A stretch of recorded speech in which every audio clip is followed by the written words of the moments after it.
तो भैया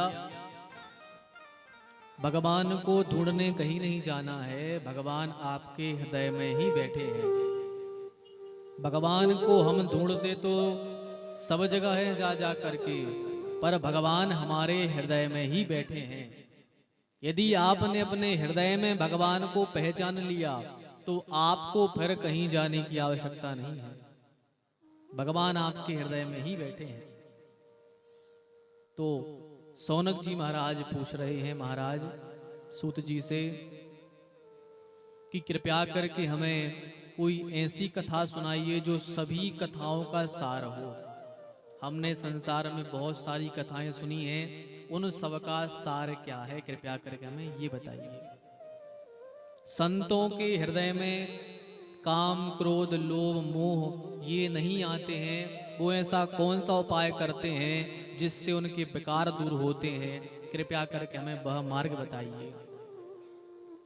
सूत जी कहते हैं, हे शौनक आदि ऋषियों, आप सभी ने बहुत ही अच्छा प्रश्न पूछा है। आपने जो प्रश्न पूछा है वह बड़ा ही प्यारा है, और केवल यह अपने लिए प्रश्न नहीं है, ये सारे संसार के प्राणियों का भी यही प्रश्न है कि हमें भगवान शिव की प्राप्ति कैसे होगी,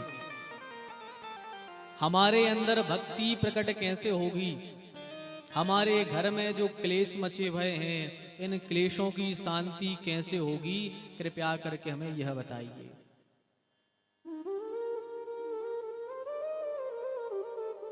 संसार में देखो चार चीजें ऐसी हैं जिनके पास सब कुछ तो है पर एक चीज नहीं है। जल के पास सब कुछ है पर उसके पास एक चीज नहीं है। आपको पता है कि जल के पास सब कुछ है पर एक चीज नहीं है, वह कौन सी चीज है पता है आपको? उसी को आकाश के पास सब कुछ है पर उसके पास भी एक चीज नहीं है। पृथ्वी के पास सब कुछ है पर उसके पास भी एक चीज नहीं है। और मनुष्य के पास सब कुछ है और उसके पास भी एक चीज नहीं है, बताओ कौन सी? जल के पास सब कुछ है, एक चीज नहीं है।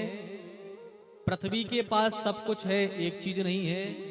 आकाश के पास सब कुछ है, एक चीज नहीं है। और मनुष्यों के पास सब कुछ है, एक चीज नहीं है।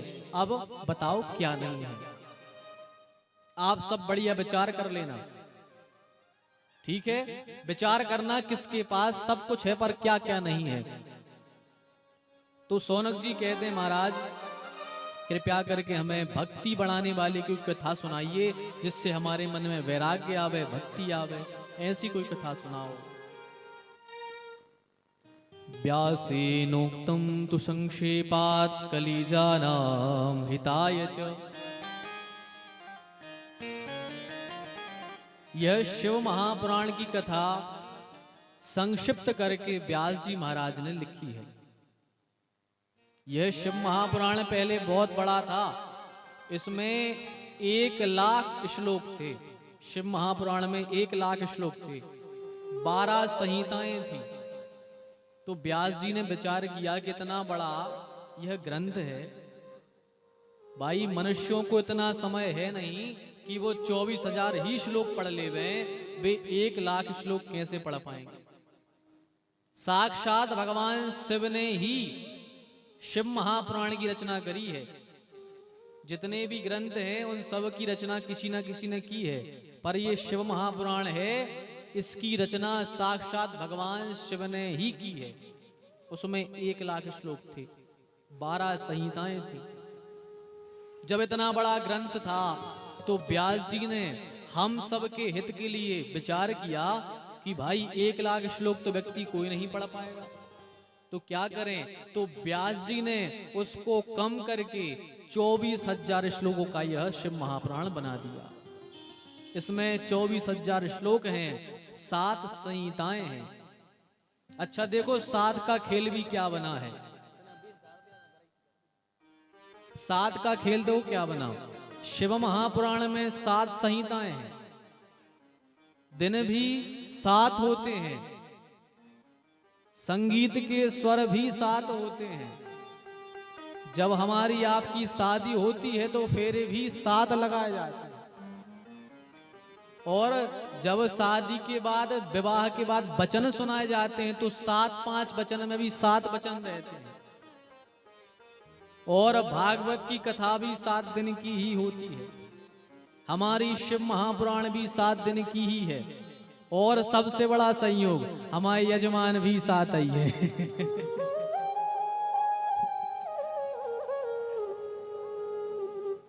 तो देखो बना कि नहीं बना संयोग। माने ये 7 यजमान पता है क्या संकेत दे रहे हैं कि भैया हम 7 हैं, और हम 7 होकर सबको साथ लेकर ही सीधे स्वर्ग धाम को जाएंगे, भगवान शिव के धाम को जाएंगे। हम अकेले जाना नहीं चाहते। ये यजमान हमें संकेत दे रहे हैं कि अनुष्ठान कोई भी करो, भगवान की कथा को सुनो तो सबको साथ में लेकर के, और सबको साथ लेकर के शिव के धाम को जाओ। ये हमारे यजमान संकेत दे रहे हैं। तो भैया व्यास जी महाराज ने इसके 24,000 श्लोक कर दिए, 7 संहिताएं बना दी। और संहिताएं बनाने के बाद में, शिव पुराण की रचना करने के बाद में, यह कथा जो है सूत जी महाराज को उन्होंने सुनाई है। और सूत जी सोनक आदि 88,000 ऋषियों को सुना रहे थे। और वही कथा वहां से चल करके आज आपके ग्राम लहदरा में आ गई है, और वही कथा हम बैठ करके आप सबको श्रवण करा रहे हैं। ये कथा कोई साधारण नहीं है, ये साक्षात भगवान के शिव के यहाँ से चल के आई है। मतलब साक्षात ये शिव गंगा ही बदोना और लहदरा ग्राम में प्रकट हो गई है। ये शिव गंगा ही समझना चाहिए। और सूत जी कह रहे हैं, सुनो, जन्मांतरे भवेत पुण्यम मध्यस्य सुधीमतः। जन्मांतरे भवेत पुण्यम, शिव महापुराण की कथा कोई व्यक्ति एक जन्म के पुण्य से तो करा ही नहीं सकता है। एक जन्म के पुण्य से नहीं करा सकता। यहाँ तो 7-7 लोगों के पुण्य लगे हैं, 7 दूनी 14 लोगों के पुण्य लगे हैं, तब जाकर के शिव महापुराण हो रही। सोचो तो शिव महापुराण एक जन्म में तो व्यक्ति अपने पुण्यों से करा ही नहीं सकता। जन्मांतरे भवेत पुण्यम, जब जन्म जन्मांतरों के जब पुण्य एकत्रित होते हैं, तब जाकर के हम शिव महापुराण की कथा केवल सुनने बैठ पाते हैं। कराना तो बहुत बड़ी बात है। आप लोग यदि सुन रहे हो तो आपके कई जन्मों के पुण्य ऐसे भय हैं कि उसके प्रभाव से आप कथा सुनने बैठे हो। और यजमान बन करके यदि बैठना है तो भगवान कितने ही पुण्य एकत्रित किए होंगे उसमें, ये तो भगवान शिव ही जानते हैं।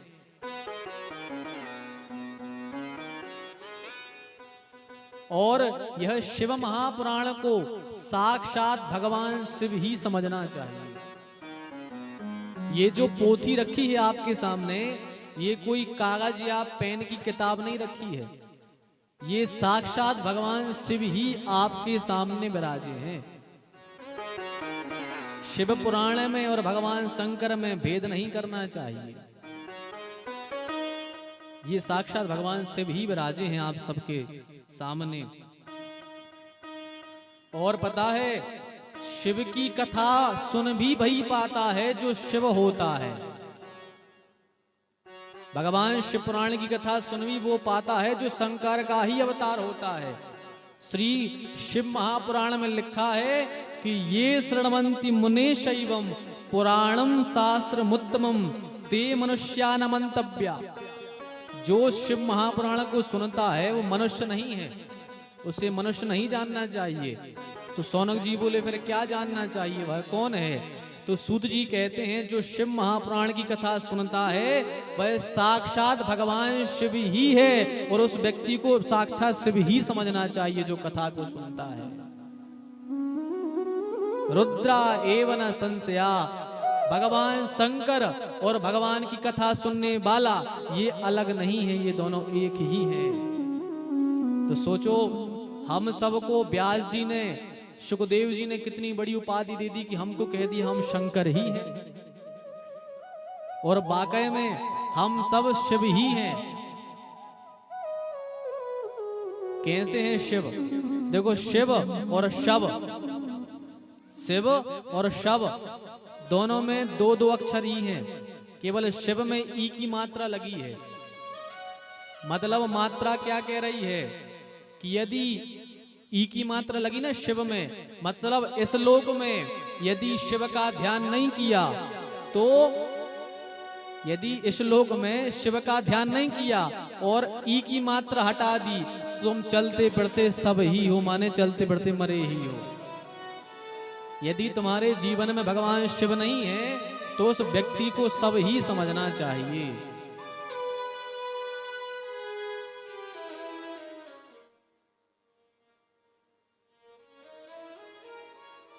माने जिसके जीवन में शिव नहीं है वह व्यक्ति चलता फिरता सब ही है, मरा ही समझना चाहिए। तो भैया आइए हम सब मिलकर के शिव महापुराण की वंदना करें। सूत जी कह रहे हैं, वंदे शिव पुराणम भी सर्वदाहम प्रसन्नधि, शिवः प्रसन्नतां यायाद दद्या स्वपदयोरतिम्।